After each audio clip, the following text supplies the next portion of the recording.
The witch's house. In our town, there were always whispers about the old house on the outskirts.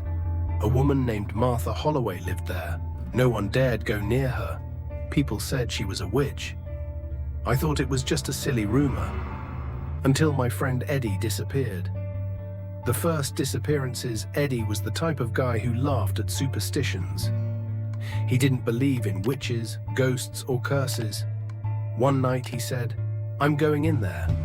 I'll prove she's just a crazy old lady." We waited for him outside the broken fence. He never came back.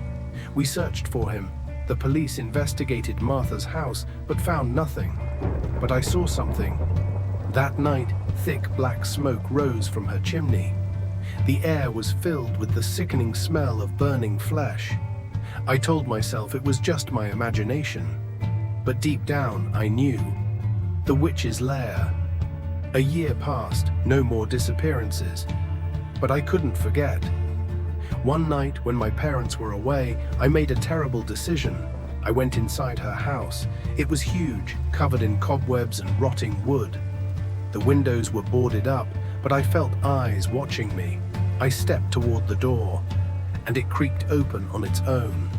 The stench inside was unbearable, a mix of rotting meat, blood, and something disturbingly sweet. In the kitchen stood a giant cauldron, bubbling over with a thick, dark liquid.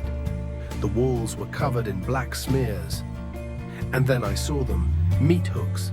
Hanging from one was something awful. I forced myself to look closer. It was a human hand. I wanted to scream, but then I heard a voice behind me. "Are you hungry, boy?"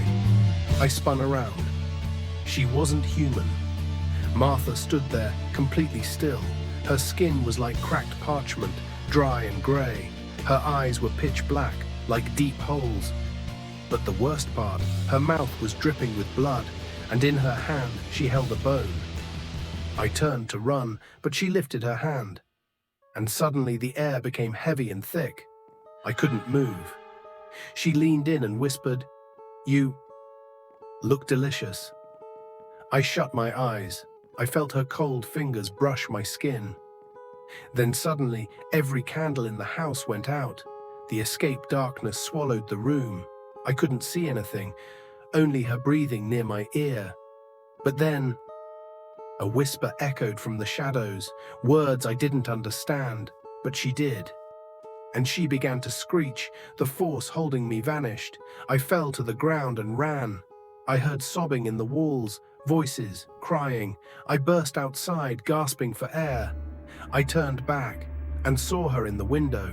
She was smiling, and in her hand she held another bone. But this time it wasn't mine. But this isn't over. The next morning her house burned to the ground, but her body was never found. I tried to move on. Years passed. Then one night, walking home, I smelled something familiar.